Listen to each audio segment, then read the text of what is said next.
There are many obstacles that can block the path to a successful software project. When you come across one, it helps to think like a seasoned hiker and follow the trail marked by blue blazes around the problem so that you can get back on course and keep moving forward. Welcome to Blue Blazes Podcast. I'm your host for the journey, Jay Tower, and I'm a partner and principal consultant at Trailhead Technology Partners. In this series, we talk with industry experts who share their best tips for avoiding the pitfalls on the path to successful software projects. My guest on this episode of Blue Blazes is John Waters, a seasoned technology leader, software architect, and my fellow partner at Trailhead. With decades of experience in software architecture and a career spanning the US and Sweden, John has delivered innovative solutions for many different industries, including transportation, finance, and healthcare. In this episode, John and I discuss accelerating the software development lifecycle with AI. We talk through each phase of the lifecycle from discovery to implementation, testing, and support, and we discuss the ways Trailhead is leveraging AI to increase both speed and quality in each stage. If you're curious where AI can help you besides just generating code, and where human intelligence is still key, you're going to want to listen in on this conversation. Please enjoy. Well, hey, John, welcome back to the podcast. Good to be back. You are officially our most common guest on the podcast. I was just looking it up earlier today, and you are reappearing here for the fourth time today. Don't tell me how long it's been in between. Time flies, especially nowadays. Yeah. So that's about once a year, if you can believe that. Wow. So welcome back. It's great to have you back. Obviously, no surprise that you would be back here often as one of my fellow partners here and founders at Trailhead. We obviously talk all the time about the stuff that we're going to be talking about today, as well as many other topics. But really want to focus our conversation in today on some of the things that we're learning here at Trailhead about how to improve and automate and speed up and just improve the quality of, in general, the software development lifecycle. A lot of what you read about online right now is how to develop faster, how to write code essentially faster. A little bit about testing it occasionally you'll see online, but all of those other phases, which there are many to the software development lifecycle or SDLC, we've really started touching all of those at Trailhead with AI. So just wanted to have a conversation with you about that. What's your impression so far with where AI is weighing in the software development lifecycle and being helpful, and where maybe it's less helpful? Jay here. Just a quick break in the conversation to share how Trailhead can help you tackle your toughest business challenges. When you're navigating uncharted technology terrain, Trailhead creates custom software solutions that put you back on the path to success. Ready for the next step? Get started with an expert consultation at trailheadtechnology.com/offer. That's trailheadtechnology.com/offer. Now back to the conversation. Yeah. I mean, the big picture is that there was some kind of sea change at the end of last year, December, January, where both the models and the harnesses became so powerful that it went from vibe coding to being truly useful. And ever since, people have been scrambling to try to figure out how that affects everything they do. For sure. That's definitely the inflection point that I hear referenced the most often, and when it started affecting us, it seems like, right? Yep. And we've been trying to keep up and stay on the front because we're trying to figure out where is our place in this, and how does it affect our business, how does it affect our clients' businesses, our processes. It's such a sea change too that this isn't something that can just be handled by a couple of people at the company that are responsible for AI. It's something that has to permeate the whole organization, which involves engineering, but it also involves the front end of the SDLC and design, and also the whole cycle. And I've used the word infect, like I want to infect the whole company with this kind of AI bug. The AI disease, yeah. And it's happening Yes. now. Like I even today, Andy said that now he's running like all these multiple agents in different tabs and feeling the kind of almost adrenaline or dopamine you get from the sense of things being completed, and you like it just once you're infected, it's different. It is. That's funny. Thinking of it as a disease. That's why you've been coughing on us, trying to spread the disease. Well, let's talk through of course, there's different definitions of the software development lifecycle, and I don't want to get into, agile versus waterfall and that kind of stuff, but just kind of broke it out into some of the common areas that people think about in the software development lifecycle. And I think the first of those is requirements gathering and discovery. So that's a really important part of the process here for us at Trailhead. So talk a little bit about what's different about how we capture that process of discovery and the conversations that go on there versus how we would have done that, a year or two ago. I think it's a really good example too, because it touches on where are humans still useful, and in what way are they useful. So our discovery process, it's part of the Trailhead process, but it starts out with what traditionally would be maybe a week, maybe multiple weeks on site, sometimes virtual, but often on site, with all the stakeholders from the client, the decision makers, the budget person, the people that know the requirements for the system. And we'd have this whole process of walking through kind of what is the vision, what's the pain, what's the problem we're trying to address, explaining if it's a migration, what the existing system looks like, going down into all the details, who are the actors, what are the use cases, and by the end of this lengthy, in-depth procedure, we come out of it with kind of a system design, architecture, an estimate, and kind of transition to building it. Mm-hmm. We still do that, but we do it in a very much faster and more efficient way. First of all, we can gather a lot of the requirements. If we can get things written, documents, specifications, the previous system, all of that stuff, we've created a skill that Claude Code can run where it can compile all this information and help understand very quickly what it is we're getting into, and come up with some good questions to even maybe send ahead of time and get some clarifications. So when we walk in the door and we start the workshop, we already have now a much, much better idea of what we're going to be doing, and an agenda that's already quite well defined. It's become really important to record everything. Like the transcripts of what is being said becomes super important, because that's something we feed into AI afterwards as well, and we're not spending all our time taking notes. We're just talking and walking them through this process and listening. That's a great example too of how AI can sort of give you superhuman abilities, because humans are not well known for being good at multitasking.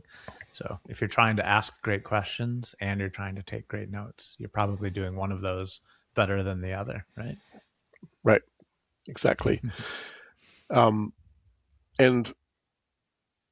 we used to it takes a while to get through all of this. We still do all the same things. We just have a much better, deeper conversation and spend more time asking the right questions and understanding the problem. But we've also been able to do is bring in more people into this phase. So like our designer can be present, and the designer can use AI to do little rapid prototypes or mock-ups of what we're talking about.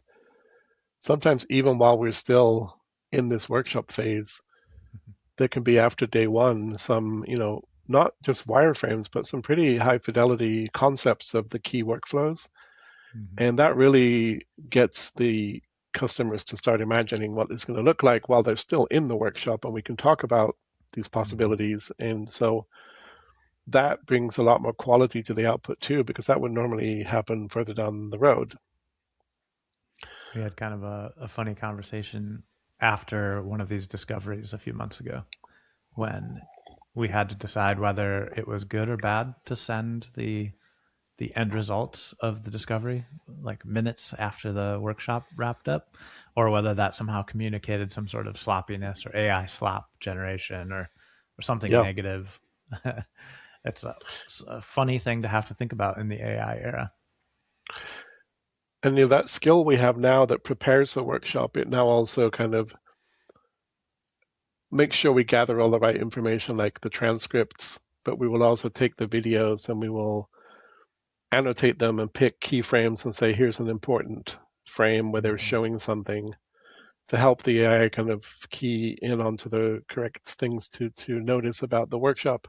So there's a bit of manual kind of curation of what we captured, and then we take these transcripts and those annotations, and then we run the skills next step, which is basically doing a kind of a deep analysis, and it's a conversation. So again, it's a human that's in the loop that's answering questions.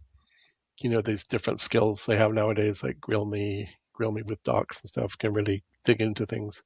The output Yep. of that is really a system architecture and a kind of a high level UX. And that can be created in HTML that's clickable, that can be easily put into Figma and sent back again, so iterated on.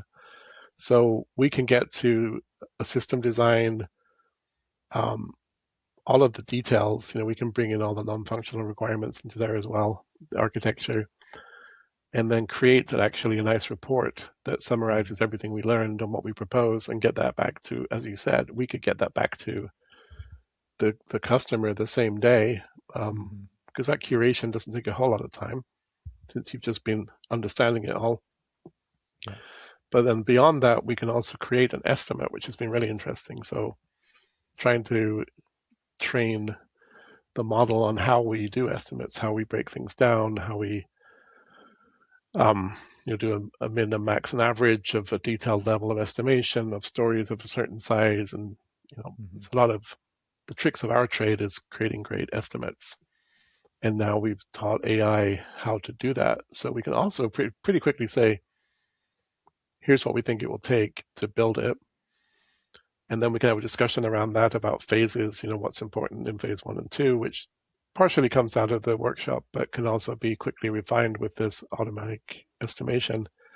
Plus, we can also estimate how long will it take if we assume that in the next phase of SDLC, we are actually building a lot of this with AI as well. Mm-hmm. And that means some things are faster, some things are not. Um, some things actually require more senior people to be doing it. Mm-hmm. And we'll get into that, I think, in the next phase. But that means a more expensive hourly rate for those people. But then they don't need to do as many hours because a lot of the production could be happening kind of with AI. So the Mm-hmm. estimation skill takes into account that the way we build it could also be different if we're building it with AI. So all of this happens in this, first requirements and discovery phase. But the end result is we can kind of knock out one of these things in less than a week and have something clickable, an estimate, a really good architecture in a very short time. Yeah. Now, the overzealous among us might hear all of that and think, well, why not just get rid of the people in that altogether and send a link to the client that's essentially a link to a chatbot that has all these skills loaded into it, and they just answer questions that the chatbot has for them. Like, why not do that? Yeah, an avatar that looks much better than me. Right. It's a low bar. Um, yeah, I mean, I think that's the central part right now is where are humans useful, and it's what we have is experience and judgment.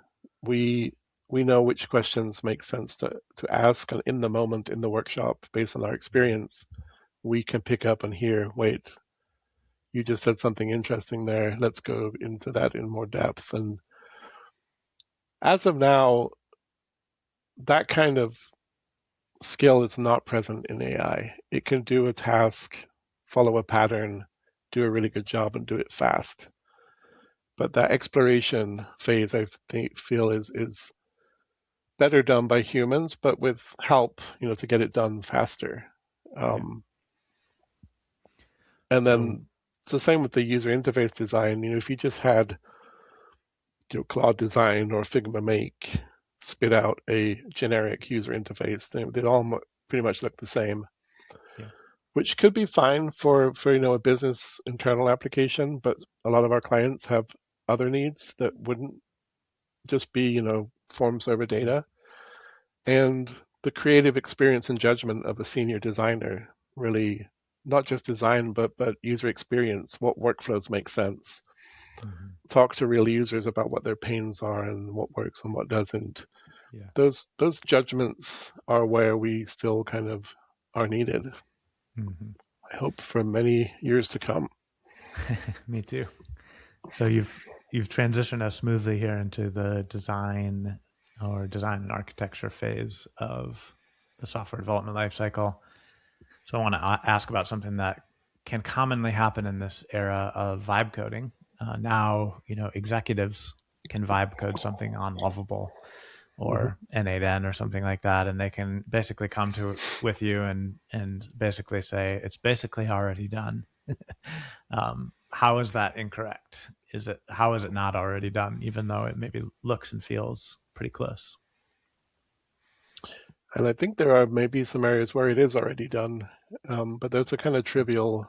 They're simple things that don't have much substance to them or don't have a lot of risk in them. Yep. If you're building something that handles PII, where a data breach is a concern, where correctly separating different tenants' information from each other is important. Yeah. All of these concerns of kind of real systems, there's no way to really see from a vibe-coded UI whether it's actually considering any of that. So when it comes to architecting and building the system for real, the way we do it is we have taught AI how to use our own frameworks and processes, and we can talk a lot more about how that works. But we don't just want it to build something generically that looks like the design from a kind of a conglomeration of practices from the internet that we don't really know what's under the hood. Like, is it trustworthy? Is it maintainable?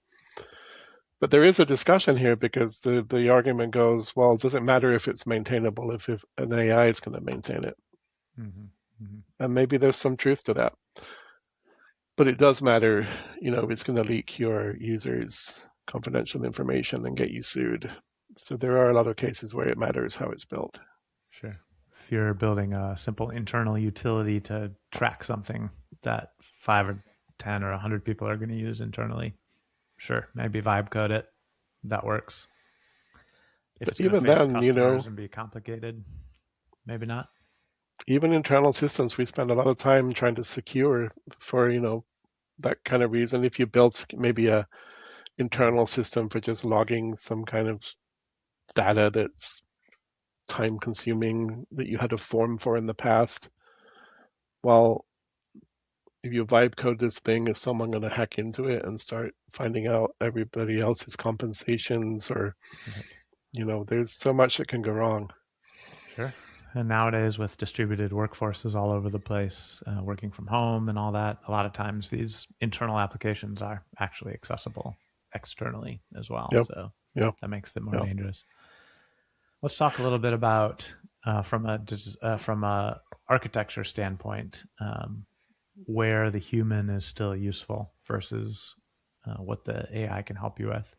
There's kind of this joke out there these days. I hear a lot of people talking about that if you leave it up to the AI, it's going to always build a React front end with a Node.js backend. So it's, those solve a lot of problems and those are a great solution sometimes. But if that's not always what you want, like where does the human experience come invaluable here in architecture? Yeah, it's always going to use Tailwind. It's that judgment call again, because you probably get non-functional requirements from the client, like we need to run this in Kubernetes, or our developers use Angular, so those are going to be important. And throughout the workshop, you gather other requirements too that are going to shape the possible kind of bounds of the architecture. If it's greenfield, there's maybe more room for trying different things. But if it fits inside of an existing enterprise, then what are their other systems using? What do their developers know when they eventually have to maintain this or build on it? So that's again where experience comes in, is taking kind of surveying the landscape and asking the right questions to make sure you really understand the infrastructure around it. Authentication, how is that going to work? Are they on, Entra, or do they have some kind of proprietary database thing that they built in-house? What's their networking strategy look like? Is it multi-tenant? What's their auditing? What's their logging, telemetry? There's so many variations in how enterprises do things. So again, that's where kind of just an experienced architect can quickly figure out, like, okay, here are the components. And then from there, feed it to the AI, come up with the architecture.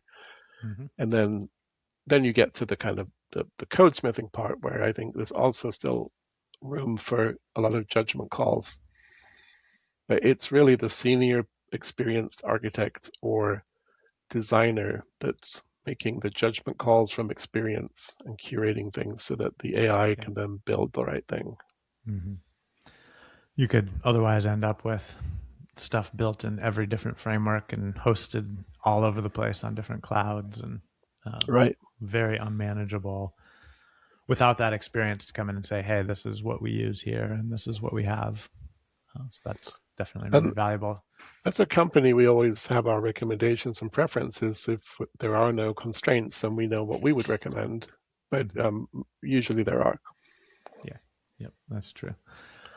Okay, so let's get to the main course here of the SDLC, which is the actual coding implementation phase. So obviously, when you're developing with AI assistance, you can see a significant increase. If you're vibe coding up a simple utility, you could see 10 plus times a speed increase, right? Seems like over larger enterprise complicated projects, a lot of the data is starting to point to 2x speed, which we're certainly seeing here at Trailhead as well. But that requires the project to still at least be a good fit for AI. So I'm curious, in your experience, what do you think makes a project a good fit for using AI to speed up development? So for me, I think AI is best used when there are patterns for it to follow. And those patterns can be, you're using an existing code base, so there's already guidance there so you can efficiently create new things. It can also be skills that you create in-house for how to do things, which is a lot of what we do. And it can be using proven building blocks. So we have a backend framework that we can configure to basically generate our basic code for different scenarios like multi-tenant, external authentication, which database, that kind of stuff. So it builds up kind of an onion architecture, nice code base with practices for how to use security and minimal API and how to use entity framework and a bunch of things that we've developed over many, many years and trust and like, and it's how we like it to be built. That's the pattern it can look at. The front end, we have Angular and React skeletons that have the same purpose. On the design side, we have a Figma design system. On the QA side, we have a way to do Playwright end-to-end testing. So we have something there to build on top of. And so our challenge when building something with AI is, here's the mockup, maybe HTML, maybe Figma, maybe Cloud Design. Here are the requirements. Here's our frameworks. Build these features using our process, not just vibe coded off the general internet, but build it like we would have built it. If you have that substrate, I think AI can be super productive and build code that you trust.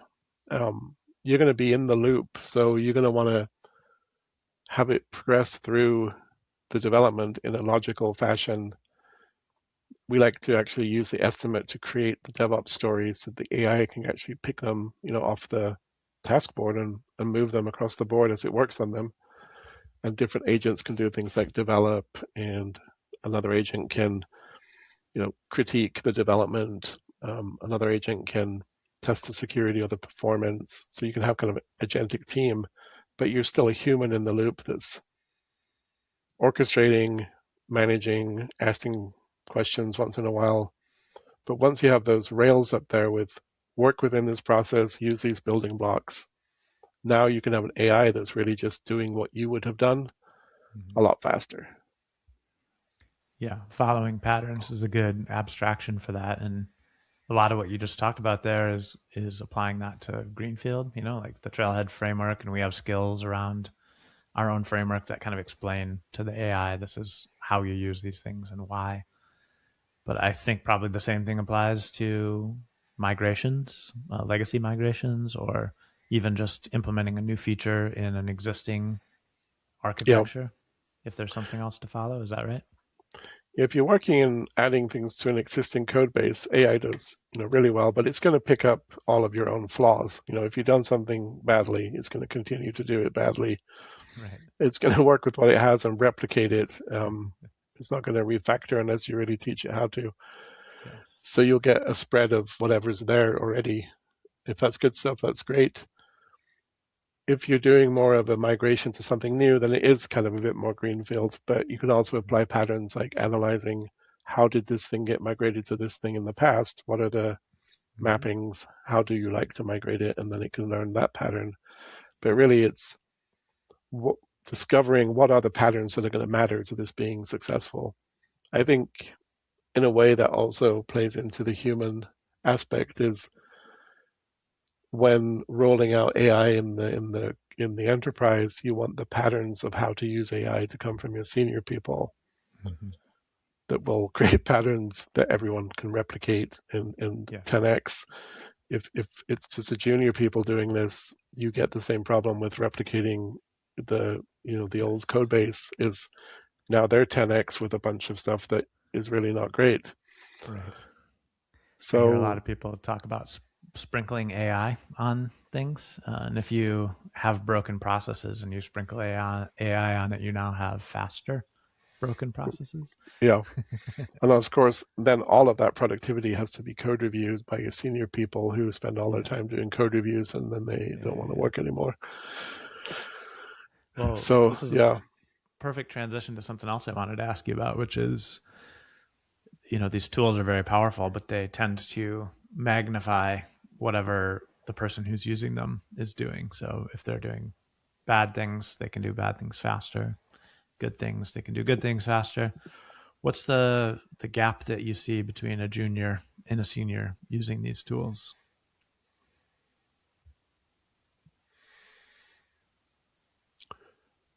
the senior in general is someone who's used to thinking in terms of patterns and abstractions and reuse and repeatability because of all their experience. They've seen this before.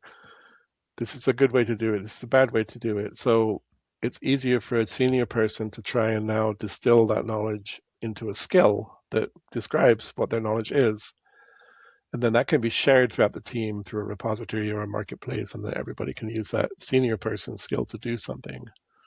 I think that's the real difference is you want those skills built by the experienced people who know the trade-offs and can even put in questions like that would make sense to ask in that situation. Is it important or not that it be audited? That kind of thing. But you want to embody that experience of the senior people so that the junior people can benefit from that through some kind of curated skills that they can then use to be really productive. Yeah. I've seen one piece of data that would suggest that there's some noise if you're watching these signals about like who's accelerating with AI on your team, that your seniors are going to accelerate less than your juniors because they were already better to begin with. And that might be misinterpreted easily by management as like these senior people are not doing or not using it as well, but really they just were good to begin with. So some interesting data that you have to kind of be able to sort out between how different people are using it. And obviously just like lines of code, you don't want to just say how many lines of code are people generating, And we've known for decades now that that's a bad metric. So there's some yeah, other bad metrics maybe coming out of this age of AI. you've had some good talks I've seen about that topic of what to measure and what can lead you down the wrong path. Mm-hmm. Definitely lines of code are dangerous right now. So let's talk about another thing that's dangerous right now, moving out of implementation, because this one we could talk about for the entire conversation and talk a little bit about code reviews. One of the, I guess you could say, one of the interesting side effects that is coming out of AI assisted development is that there's a lot more code to be reviewed by humans or by whatever. And now these code reviews, pull requests, merging, whatever, are kind of the bottleneck in a lot of organizations. How do you see finding the balance between there's this temptation to basically just auto accept everything or to slowly stop reading them altogether?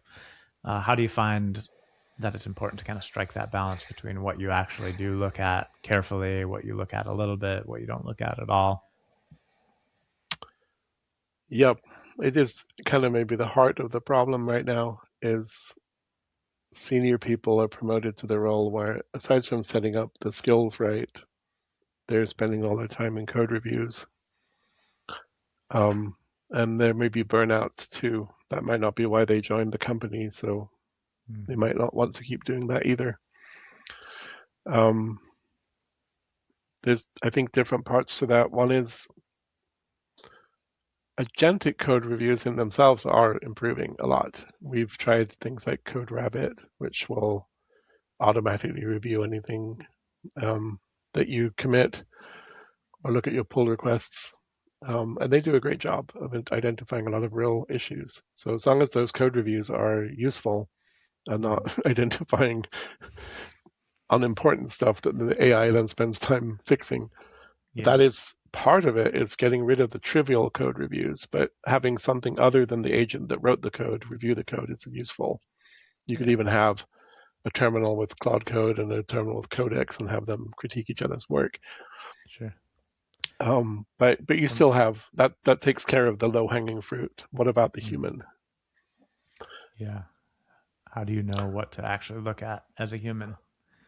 And right now, I don't trust AI to one shot things unless they're not important things. If they're a proof of concept or demo, great, one shot it. I don't want to spend all day monitoring you. Yeah. But when you're trying to craft something that you have some pride in that you're going to hand over to a customer, I don't want it unsupervised. So I will be typically observing what the agent is doing, and I like to go kind of in auto accept mode or auto, what's it called in Claude? Like auto, I think it's called. approve. Yeah. Because it doesn't ask as many questions, and when it does ask a question, it's worth paying attention to. If it asks all the time, you just like yeah. So get it to where it's asking reasonable questions, but then you can kind of keep an eye on it, and you can also keep an eye on it with your phone if you have a remote session. And often you have multiple things going on too, right, in parallel, so you're keeping an eye on multiple things. But you want to notice like that does not look right. Escape, let's break there and ask some questions and get it back on track is what I feel like you need to do. You can have an IDE open and you can see the files getting changed and see like, I did not expect that file to show up in this layer of the system right now. Like that is a domain layer thing. What's it doing, in the application layer? So you can kind of watch for things and react to them and trying to correct them before they get too far down the wrong track. But then ultimately it builds the thing and you teach it what is your practice. You're going to do Git work trees with feature branch and then a pull request into develop, and then it will tell you when it's ready, and then you'll go in and look at it. And there you just want to make them not too large. You can't make this pull request have 1,000 files in it because you're not going to read them all. Yeah. So you kind of have to manage the level of work to where you're going to be able to process those and at least summarily look through it. And I think the human brain is still pretty good at saying like, whoa, what is that, right? And then you can dig into it.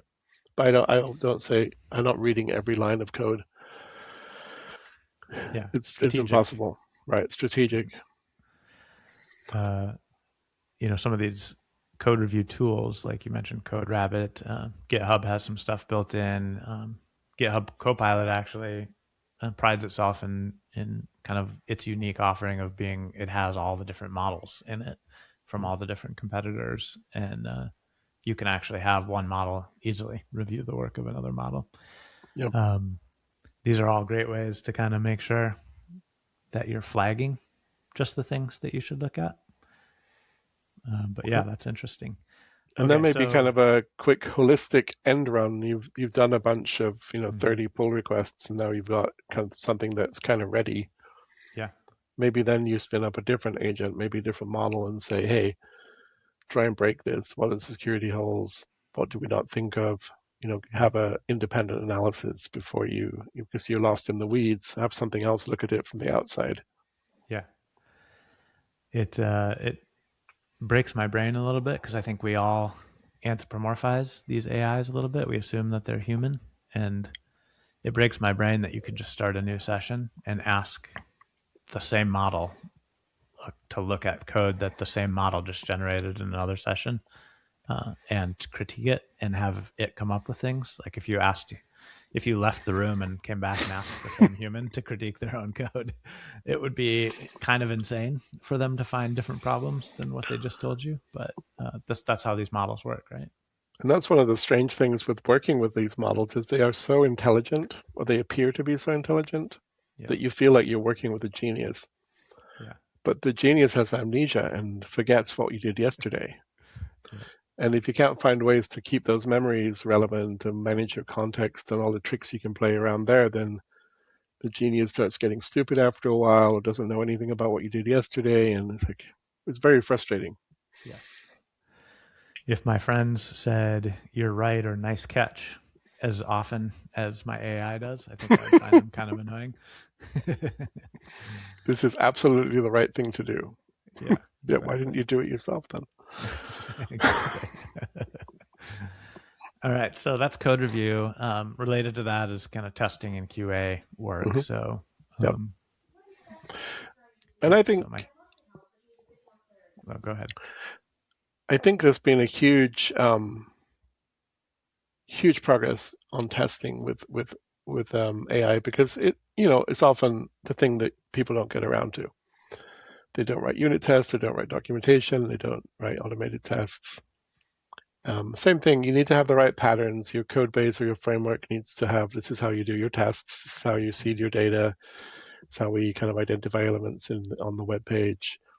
Then you can write playwright tests. This is how we do unit tests. Here's our unit testing framework. Here's how we mock data. You have all those patterns. Now, every time the AI writes a piece of code, it's also written 20 tests, especially unit tests. So you end up with really good test coverage if you start with a good framework. Mm-hmm. And then obviously the playwright tests, end-to-end testing are really valuable. They take forever to write normally manually, but if you spin up, so it can use a Chrome plugin or something and see what it's doing, it can write some pretty good tests. And you can also have it write code that's testable from the get-go so that you put the right elements in there for the, to find in the DOM.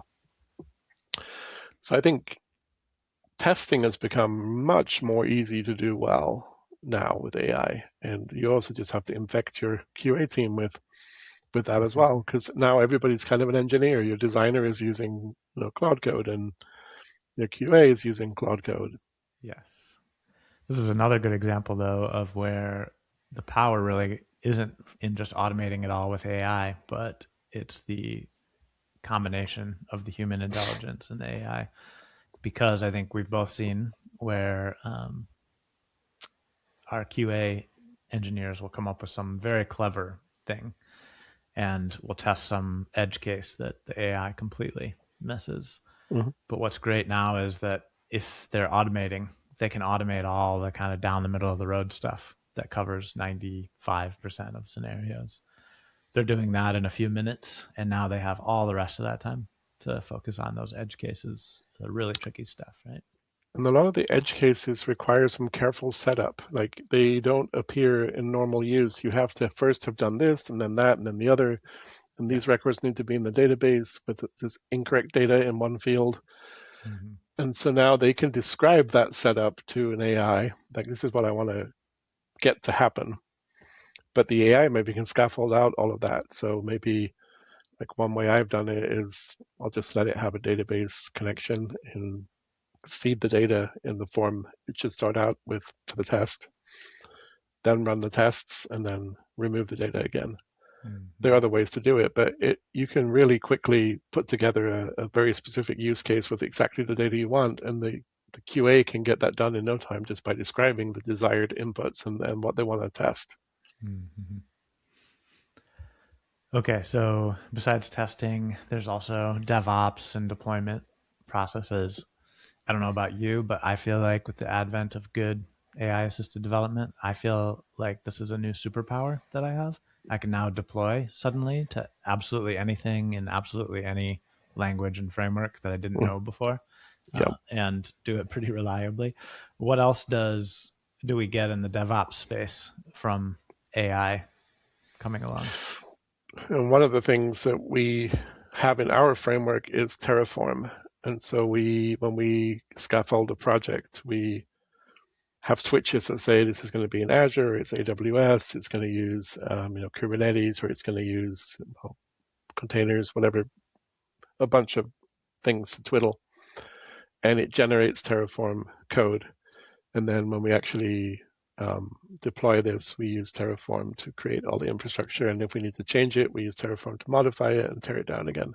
So because we have that framework to start out with, it becomes very easy to use AI to just tweak it and add things and new capabilities to that framework. So we can continue on top of that and get things done. If you don't, you can use the CLI, they can use the Azure CLI and the DevOps CLI and the Cloudflare CLI, and it can do all of these things for you, but you have really no record of what it did, and it's done, it's there, but what is it? You don't know. Yeah. But with Terraform, you have kind of like, here's the desired state. Mm-hmm. So I think it's still good to use these processes for using some kind of description, manifests, ARM templates, but AI can create these for you and understand. Like there's a skill called Context 7 that lets it read the actual specifications for APIs and SDKs, so it knows really what are the possible things you can put in all of these elements. Mm-hmm. So it can create some really powerful templates for you, and then you can deploy them or have it deploy them. So yeah, you become you become very powerful, but I think you need to have that discipline to still use structure with that power. Yeah. I think we work with a lot of medium-sized businesses that don't have a dedicated DevOps team. I know a lot of enterprises that do, but that's not always available. It feels like this is a really powerful thing for those teams.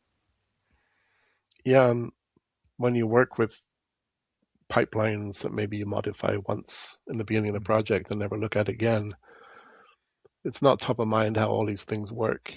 But for AI, it doesn't matter. You can just describe like, okay, now we need to do this thing, and it can go modify your pipeline. But it's good if you do have a pipeline and you're not deploying it straight out of Visual Studio into the cloud. Maybe this makes it even sillier to have technical interviews or certification tests that are just asking people to have memorized the different APIs and SDKs now that we have AI for all of this. I mean, it comes down to the same thing. You want the senior people with the judgment and the experience to say, why would you choose Azure versus AWS? Mm-hmm. When is it appropriate to have different subscriptions for different things, and when do we need a landing zone, and when do we not need one, and where should state live, and all these calls are important, but not kind of what are the possible values of this parameter for the SQL Server SKU. Yeah, absolutely. All right, so this leaves the last, and in a lot of cases, the least favorite part of the software development lifecycle, which is the ongoing support phase. For a lot of engineers, that don't love this, how does AI help us when we get Hmm. to this ongoing, long-term support, maintenance, minor upgrades, and so on? Yeah, and I think it's really institutional knowledge. You also have the same problem if you have a developer working on the team for a project that takes 3 years and they leave after a year and someone else joins. How do they know what was done? How do the people that maintain it know what was done? When there's a bug down the road in the field, how do we figure out what to do? Mm-hmm. Um, all of those things require that there's some kind of retained knowledge of the whole system. And we've struggled in the past with, well, do you put that in a wiki? Does it live like in documents in Google? And how do Yeah. you find it? Is it up to Who, date? yeah. Who updates it when? Hmm. Mm-hmm. So there's been a lot of good success with creating knowledge bases with AI, basically either markdown files or now more HTML files where you can distill knowledge into just a set of readable files that you can query with an AI. Andre Karpathy has had a lot of interesting success there.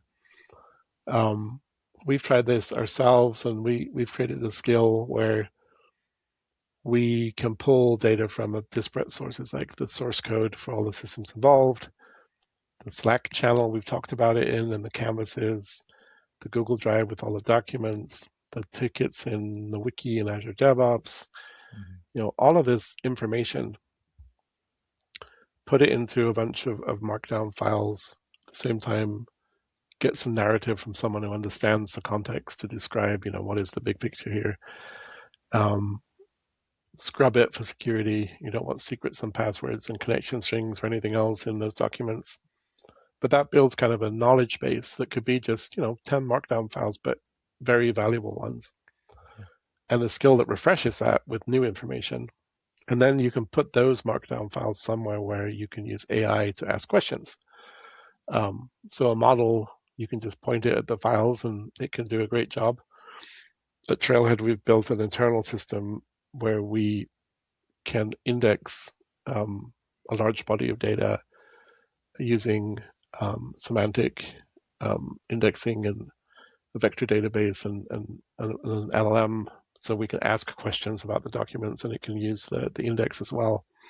So if we put this knowledge base into a place where our indexer can see it, then we can get even better discussions and ask all kinds of questions. So I Yeah. think the pattern is try and distill all of this information from disparate sources and curate it and make it available to something AI can query. And that could go for all kinds of things as well.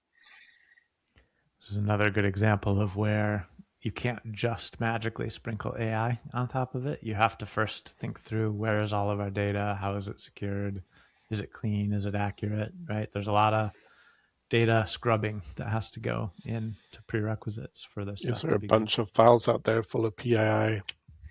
Yeah. Yep. And in the dev environment, I mean, there's going to be secrets. You try and keep them out of documents, but they're all over the place. So, Yeah. Yeah.